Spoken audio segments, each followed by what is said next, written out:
Uničena je celotna sončna elektrarna v velikosti 11.000 kvadratnih metrov, pod objektoma pa je bilo več kot 240 počitniških prikolic, avtodomov in vanov. Škoda je zelo velika, vsekakor lahko ocenjujemo za več milijonov evrov. Tragedija vsega je ravno v tem, da so bili pod objektom skladiščeni produkti, ki najhitreje potrebujejo odvoz oziroma ki imajo za sabo končnega kupca.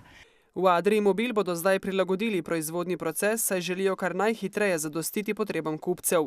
V podjetju lahko v tednu dni proizvedejo 240 produktov.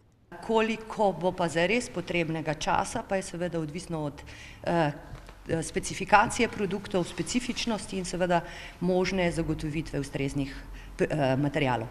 O nesreči so bili takoj obveščeni policisti in inšpekcijske službe. V sklopu prvih nujnih ukrepov je bil opravljen ogled kraja dejanja, ki so ga policisti in pa kriminalisti sektorja kriminalistične policije v popoldanskih urah zaključili.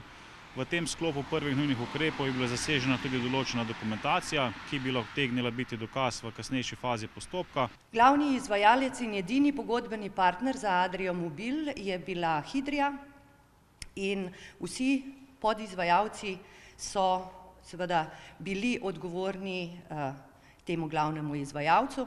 Goletova ob tem poudarja, da je bil celoten postopek izvedbe in gradnje objekta izvajan skladno z vsemi veljavnimi predpisi, zakonodajo, uzancami, gradbenimi. Vsi proizvodi, objekt in morebiten zastoj v proizvodnji so po besedah Goletove zavarovani. V času podrtja, ko delo v podjetju ni potekalo, k sreči nihče ni bil poškodovan.